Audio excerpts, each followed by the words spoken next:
This is the all-new Kia Optima Sportswagon, Kia's first ever family-size estate vehicle designed in Europe to be sold exclusively in Europe. But can this new addition to the Optima family top the estate variants from the likes of Ford, Skoda, Vauxhall and Volkswagen? Now, I apologise for being on the right hand side of the road and the right hand side of the car. That's very confusing for viewers and me. Believe me, I've already driven on the wrong side of the road. But I'm in Germany for the launch of this car.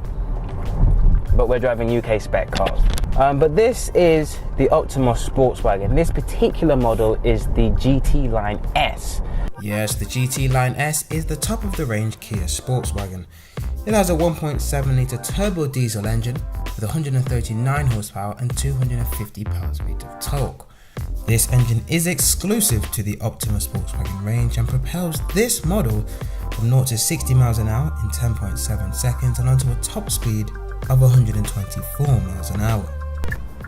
Well, seeing as I'm stuck at some traffic lights, I might as well give you more of my knowledge on this car.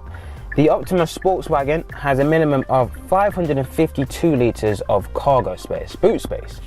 Boot space on the standard Optima Saloon was described as awkward by quite a few people. But that seems to have been solved with this car. And even better off, is that a sunroof?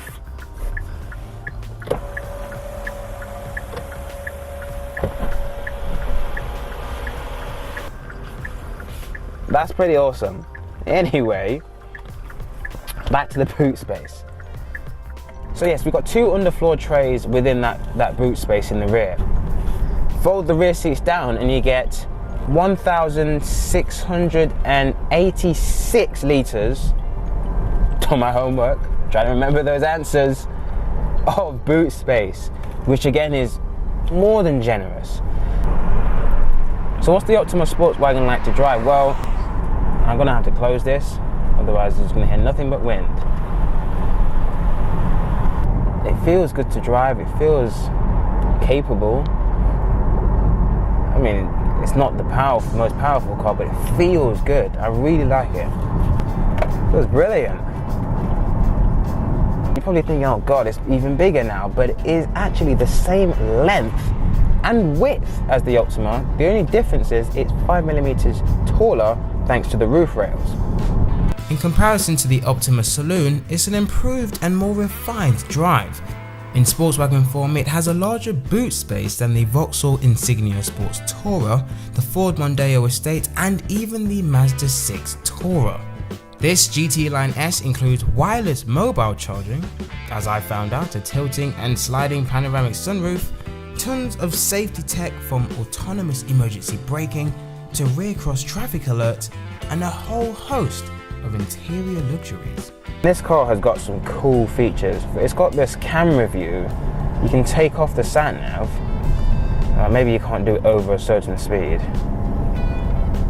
Maybe you can't do it.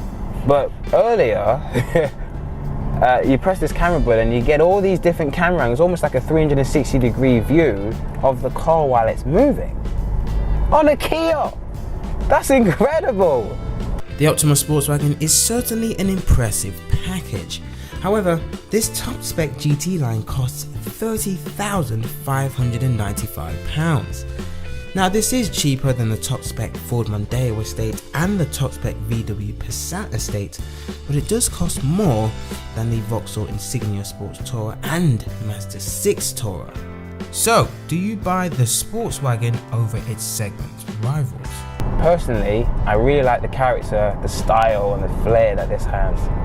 It's very cool. It is better than the Mondeo Estate, the Insignia Sports Tourer and the Mazda 6 Tourer. This GT line trim is my favourite, however the best value trim is the Grade 3, which retains some of the tech on this GT line, all as standard but for £24,495. The Sportswagon's practicality, refreshed styling, refined ride and new engine, and to the critiques of the standard Optima Saloon. In any of its trim levels, the Optima Sportswagon deserves to be in the discussion with its segment rivals, and and with its 7-year warranty, it's one of the best value purchases within the segment.